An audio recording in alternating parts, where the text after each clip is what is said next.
Bismillahirrahmanirrahim. Assalamualaikum warahmatullahi wabarakatuh. Rabbi sholli sadri wa yassir li amri wahlul 'uqdatam min lisani yafqahu qawli. Selamat pagi sahabat Fitness Mania dimanapun berada. Jumpa lagi dengan saya Ervan di channel Masal Ervan, channel yang menyajikan berbagai tayangan bagaimana cara melatih otot baik di tempat gym ataupun di rumah, baik menggunakan alat ataupun tanpa menggunakan alat. Juga berbagai tips sharing bersama seputar dunia fitness. Nah, hari ini hari Minggu, tentunya teman-teman mempunyai rencana ya, apa itu jalan-jalan, mungkin mau mengunjungi tempat wisata ataupun belanja, atau sekedar hanya berkumpul bersama keluarga saja, silahkan.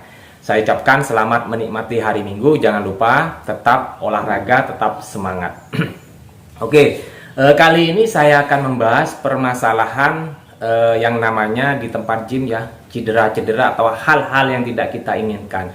Nah, di sini kita berbicara tentang bicep tears. Jadi robekan pada otot bicep. Kenapa kok itu bisa terjadi, Mas? Menurut saya itu ada dua penyebabnya. Yang pertama adalah karena cedera, kemudian yang kedua penggunaan yang berulang.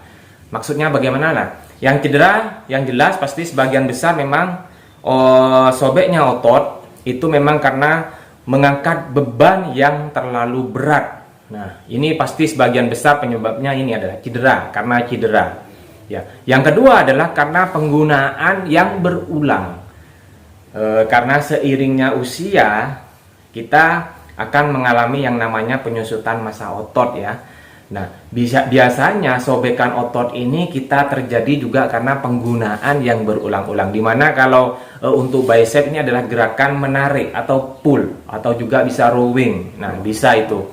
Biasanya penggunaan berulang-ulang ini juga karena menyebabkan otot kita lelah tanpa ada istirahat, tanpa ada yang mungkin suplemen yang membantu. Akhirnya terjadilah yang namanya bicep tears. Terus bagaimana gejalanya? Kalau gejalanya menurut saya sih yang pertama adalah biasanya di sekitar lokasi cederanya itu, di bicepnya itu biasanya hangat. Hangat ya, hangat, kemudian memar. Nah, memar, setelah memar yang paling parah adalah nyeri. Nyeri biasanya. Ini biasanya terjadi dalam 1 minggu, 2 minggu. Minggu ketiga biasanya ketika dia tidak melakukan aktivitas apapun akan menghilang, akan membaik. Setelah itu melakukan aktivitas lagi akan kumat lagi. Nah, itu. Yang paling parah adalah adanya tonjolan atau benjolan ya. Karena otot bicep itu tidak ada pada tempatnya sudah, dia berpindah. Nah, itu. Kemudian bagaimana cara mengatasinya? Yang pertama adalah pastinya harus istirahat total. Ya, jadi kalau misalkan parah, istirahat total sudah. Jangan melakukan aktivitas yang menyebabkan yang kelihatannya ringan, tapi ketika kita menggunakan itu pastinya terasa akan menyebabkan otot kita akan kumat lagi, bahkan bisa lebih parah. Jadi harus istirahat, bed rest total. Kemudian yang nomor 2 pasti adalah apa? Ke dokter dulu. Kita diagnosis sama dokter yang mungkin diberi obat penghilang rasa nyeri kalau tidak begitu parah. Ya, tapi yang paling parah, kemudian yang paling parah ini yang nomor 3 adalah kita pasti melakukan yang namanya operasi. Nah, kita mengembalikan otot yang bukan semestinya pada tempatnya, kita kembalikan. Nah, jadi mudah-mudahan teman-teman yang olahraga bisa terhindar ya. Jadi walaupun kita memang semangat dari rumah, tapi kita tetap jangan lupa baca doa.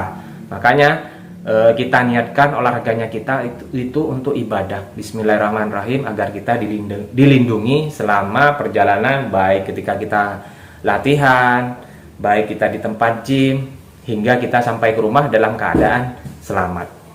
Jadi paham ya teman-teman ya, semoga bermanfaat. Saya tunggu juga pertanyaan-pertanyaan yang menyangkut seputar dunia fitness.